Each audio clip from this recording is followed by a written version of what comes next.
झारखंड में राज्यसभा चुनाव को लेकर अब सड़कों पर सियासत पहुंच गई है।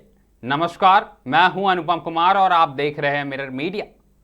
निर्दलीय उम्मीदवार परिमल नाथवानी के नामांकन को लेकर कांग्रेस ने खुलकर मोर्चा खोल दिया है। दरअसल बुधवार को कांग्रेस नेताओं और कार्यकर्ताओं ने विधानसभा परिषद के बाहर और भीतर जोरदार प्रदर्शन करते हुए चुनाव आयोग के खिलाफ जमकर नारेबाजी की है। कांग्रेस का आरोप है कि परिमल नाथवानी के नामांकन पत्र में कई गंभीर आपत्तियां दर्ज कराई गई है, लेकिन बावजूद चुनाव आयोग ने नामांकन को रद्द करने के बजाय होल्ड पर रख दिया है। प्रदर्शन में स्वास्थ्य मंत्री इरफान अंसारी, कांग्रेस के पूर्व प्रदेश अध्यक्ष राजेश ठाकुर, प्रदेश उपाध्यक्ष अभिलाष साहू और पूर्व मंत्री बंधु तिर्की समेत कई कांग्रेस के वरिष्ठ नेता शामिल हैं। नेताओं ने आरोप लगाया कि चुनाव आयोग निष्पक्ष तरीके से काम नहीं कर रहा और भाजपा के दबाव में निर्णय ले रहा है। कांग्रेस ने मध्य प्रदेश के एक मामले का हवाला देते हुए कहा कि वहां आपत्तियों के आधार पर नामांकन तुरंत रद्द कर दिया गया था, जबकि झारखंड में अलग रवैया अपनाया जा रहा है। कांग्रेस का साफ तौर पर कहना है कि यदि नामांकन में नियमों के अनुसार खामियां है तो उसे तत्काल निरस्त किया जाना चाहिए। अब राज्यसभा चुनाव के इस हाई प्रोफाइल विवाद में चुनाव आयोग के अंतिम फैसले पर सबकी नजरें टिकी हुई है। आप भी सुने कांग्रेस नेताओं ने क्या कुछ कहा है। देखिए, कांग्रेस पार्टी ने एक दलित महिला को मध्य प्रदेश में कैंडिडेट बनाया और मंशा थी कि दलित समाज सदन में अपनी आवाज को रखें। ये सोच कांग्रेस पार्टी की थी। मध्य प्रदेश में मीनाक्षी नटराजन, जिसकी जानकारी मुझे मिली, एक क्वेरी है और भाजपा की सरकार है, वहां रद्द कर दिया नामांकन। क्यों भाई? 3 बजे तक का समय है हमारे पास, हम क्वेरी डाल सकते हैं, कहीं कोई त्रुटि हम डाल सकते हैं। आप आनंद फानंद में रद्द कर दिए। और ठीक भाजपा यहाँ झारखंड में भाजपा के पास उम्मीदवार नहीं था और जानबूझकर परिमल नाथवानी, जो एक अदानी अंबानी उसके बाद नाथवानी, उसको कैंडिडेट बनाया और कैंडिडेट बनाए। बताइए, 5 क्वेरी है मेरे पास, उसके बाद उसका नामांकन रद्द नहीं होता है। क्यों? क्योंकि चुनाव आयोग किसके इशारे पे काम कर रहा है हम जानना चाहते हैं। और भाजपा के इशारे पे चल रही है चुनाव आयोग। आपको रद्द कर रहा होगा। दलित समाज क्या आगे नहीं आ सकता है? मैं जानना चाहता हूँ। मैं इसलिए कह रहा हूँ कि इलेक्शन कमीशन से लड़ाई हमारी बरसों से चल रही है, उनके नियत और नीति के खिलाफ। आपने देखा असेंबली में सरकारें बनने नहीं दिया, वो लूट लिया। पार्लियामेंट में सरकार मोदी की बनाने में उसकी भूमिका रही। अब हर वोटर के अधिकार पे हमला SIR से हो रहा है।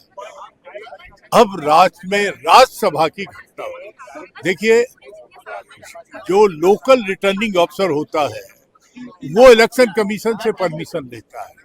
इलेक्शन कमीशन ने 5 मिनट भी नहीं दिया, क्योंकि कांग्रेस की उम्मीदवार थी मीनाक्षी नटराजन, उसका मध्य प्रदेश में कैंसिल कर दिया। यहाँ इलेक्शन कमीशन ने 24 घंटा दे दिया और होल्ड पे रख करके उनको सारा चीज मौका दे दिया। जबकि इसलिए कि नाथवानी बीजेपी के हैं और उसी ब्लॉक में चुन के जाते हैं, तो बीजेपी के ब्लॉक में राज्यसभा में बैठते हैं। ऐसी स्थिति में रोड पे हम नहीं उतर के लड़ाई लड़े। आज के दिन में इलेक्शन कमीशन का झारखंड में टेस्ट है कि नाथवानी का नॉमिनेशन रिजेक्ट करता है या अपना दुमुहा जो उसका चेहरा है उसको। जी बिल्कुल, तो आप कांग्रेस नेताओं को सुन पा रहे थे, गंभीर आरोप लगाते हुए नजर आ रहे हैं चुनाव आयोग पर। तो साफ तौर पर अधिक जानकारी के साथ हमारे सहयोगी अभिनव जुड़ चुके हैं। तो अभिनव, बताएं, अब राज्यसभा चुनाव सड़कों पर उतर आया है, कांग्रेस सड़कों पर बैठकर गंभीर आरोप लगा रही चुनाव आयोग पर।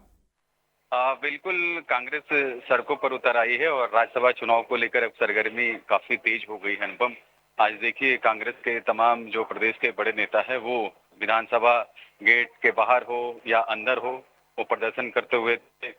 चूंकि उनका साफ तौर पर कहना है कि जो नाथवानी है, जो बीजेपी समर्थित उम्मीदवार, उनके नामांकन में कहीं ना कहीं त्रुटि पाई गई है, उनके नाम में डिफरेंसेस है।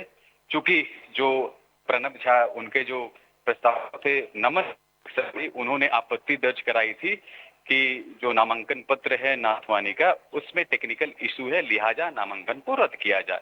और देखिए कि आज जो है चूंकि रिजल्ट भी आना था कि क्या नाथवानी योग्य पाए गए हैं कि नहीं, इन तमाम विषयों को लेकर अभी फिलहाल सस्पेंस बरकरार है।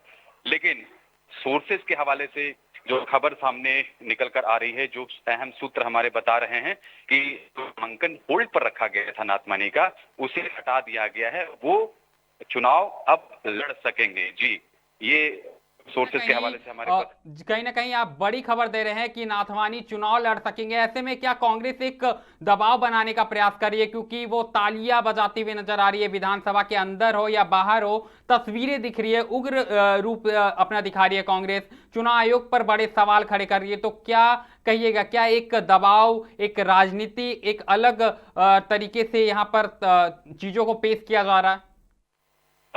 बिल्कुल, देखिए कि राज्यसभा का चुनाव अहम हो जाता है और कांग्रेस को भी पता है कि अगर झारखंड में नाथवानी की एंट्री हुई है तो उनके जो प्रत्याशी है वो कहीं ना कहीं कमजोर पड़ जाएंगे। लिहाजा कांग्रेस ये माहौल भी बनाने की कोशिश कर रही है ताकि ये टेक्निकल इशू है। और नाथवानी की अगर नाम की लेकर बात करें तो नाम अलग अलग शो हुए हैं, लिहाजा कांग्रेस इसे जो है इसे लेकर आपत्ति दर्ज करवाई थी, बीते दिनों की बात है। लेकिन आज रिजल्ट आने की बात है, जो मैं बता था बड़ी खबर सोर्सेज के हवाले से कि नाथवानी अब जो है राज्यसभा चुनाव लड़ेंगे और कोई त्रुटि नहीं पाई गई है, जो मुझे सोर्सेज के हवाले से खबर मिल रही है।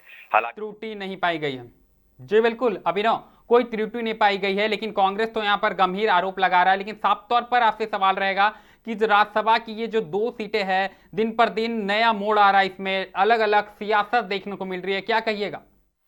बिल्कुल, सियासत अपने चरम पर है और चूंकि अब जैसे जैसे समय नजदीक आ रहा है अनुपम, आप देखिए कि बयानबाजी का सिलसिला कहां तक पहुंच गया है। बात हॉर्स ट्रेडिंग से लेकर रिजॉर्ट पॉलिटिक्स तक पहुंच गई है, चाहे बीजेपी हो चाहे कांग्रेस हो, आरोप प्रत्यारोप का जो सिलसिला है लगातार राज्य में चल रहा है। और आज देखिए ये बातें सड़क पर उतर आई है। एक तरफ जो है बीजेपी विधानसभा गेट के बाहर प्रदर्शन करते हुए नजर आई। बीजेपी का कहना है कि लोकतंत्र की हत्या हो रही है, बीजेपी के कार्यकर्ताओं और नेताओं को विधानसभा के अंदर नहीं घुसने दिया जा रहा है।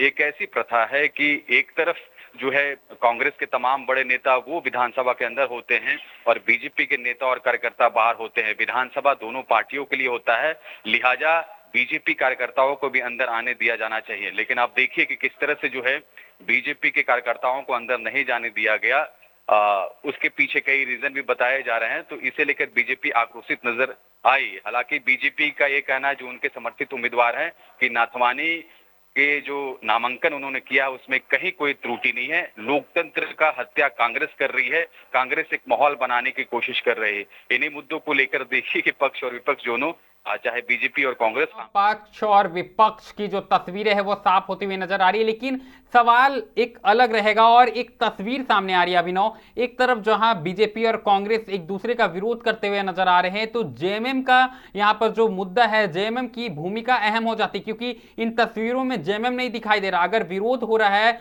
परिमल नाथवानी का, तो कांग्रेस करती हुई नजर आ रही है, जेएमएम के कोई बड़े नेता भी मौजूद नहीं है। इसे लेकर क्या कहिएगा? देखिए, बिल्कुल गठबंधन की सरकार है और अगर हम बात करें तो अब जेएमएम यहाँ पर क्यों नहीं आई है, क्या आंतरिक पॉलिटिक्स कुछ डिफरेंसेस रहा है, तमाम चीजें सवालों के घेरे में है। हालांकि जेएमएम अलग पार्टी है, कांग्रेस अलग पार्टी है, गठबंधन में यहाँ पर सरकार चल रही है। ऐसे अगर हम बात करें तो कांग्रेस का एक अहम अपना मुद्दा है और मुद्दा होता है, लेकिन गठबंधन के सरकार में दोनों को साथ होना चाहिए। अब जेएमएम के नेता क्यों नहीं आए, इसके पीछे क्या कुछ है, ये तो सवाल का जवाब भाई जेएमएम के लोग ही देंगे। लेकिन अगर यहाँ की बात करें तो कांग्रेस अकेले यहाँ पर थी, कांग्रेस के तमाम ऐसे बड़े नेता यहाँ पर मौजूद थे। चूंकि उनका प्रणब झा के जो प्रस्तावक थे नमन बिक्सल कोंगाड़ी, उन्होंने आपत्ति दर्ज कराई थी, रिटर्निंग ऑफिसर को डिटेल दिया था कि इनके जो नामांकन पत्र है उसमें कहीं ना कहीं त्रुटि है और इसी को लेकर रिटर्निंग जो ऑफिसर होते हैं वो चेक किए और उसके बाद जो है परिमल नाथवानी को नोटिस गया था और उसी दिन नोटिस को देखते हुए परिमल नाथवानी विधानसभा भी पहुंचे थे और आज की डेट को क्लियर करने के लिए रखा गया था कि क्या नाथवानी सही में है कि नहीं। अब जो सोर्सेज के हवाले से खबर आ रही है मेरे पास, जो लगातार मैं बता रहा हूं कि नाथवानी के नाम में किसी तरह की कोई त्रुटि नहीं पाई गई है, लिहाजा वो चुनाव लड़ेंगे। अब कांग्रेस इसे और आगे क्या करती है, चूंकि माहौल अब शांत होते हुए नजर आ रहा है, कांग्रेस क्या कुछ करेगी ये देखने वाली। जी बिल्कुल, जानकारी के लिए बहुत बहुत धन्यवाद अभिनव। तो साफ तौर पर हम आपको बड़ी खबर बता दें कि एक तरफ जहां कांग्रेस आंदोलन कर रही है, चुनाव आयोग पर सवाल उठा रही, इसी बीच कहीं ना कहीं परिमल नाथवानी के जो त्रुटि वाले मामले में चुनाव आयोग का बड़ा फैसला आता हुआ नजर आ रहा है और चुनाव आयोग ने यह साफ तौर पर फैसला दे दिया है कि जो नाथवानी है अब ये चुनाव लड़ेंगे। जैसा कि हमारे सहयोगी ने बताया है कि ये जो चीजें हैं अब स्पष्ट होती हुई नजर आ रही है, लेकिन साफ तौर पर हम बात करें तो जैसे जैसे चुनाव नजदीक आ रहा है, झारखंड की सियासत गर्माती जा रही है और हाल ये है कि अब चुनाव को लेकर सियासत सड़क पर पहुंच चुकी है और साफ तौर पर यह तस्वीरें अपने आप में बड़ी है, जहां कांग्रेस के तमाम बड़े लीडर सड़कों पर बैठकर लगातार विरोध करते हुए नजर आ रहे हैं, चुनाव आयोग पर सवाल उठाते हुए नजर आ रहे हैं। लेकिन कहीं ना कहीं चुनाव आयोग ने चीजों को स्पष्ट कर दिया है, अब जो नाथवानी है वो चुनाव लड़ेंगे। तो देखने वाली बात होगी कि कांग्रेस अब इसमें क्या कुछ नया रुख अपनाती है और क्या कुछ चुनाव से जुड़े नए मोड़ आते हैं। फिलहाल इस खबर में इतना ही, लेकिन कहीं मत जाइएगा, चुनाव से जुड़ी पल पल की अपडेट हम आप तक पहुंचाते रहेंगे। तब तक बने रहें मिरर मीडिया के साथ।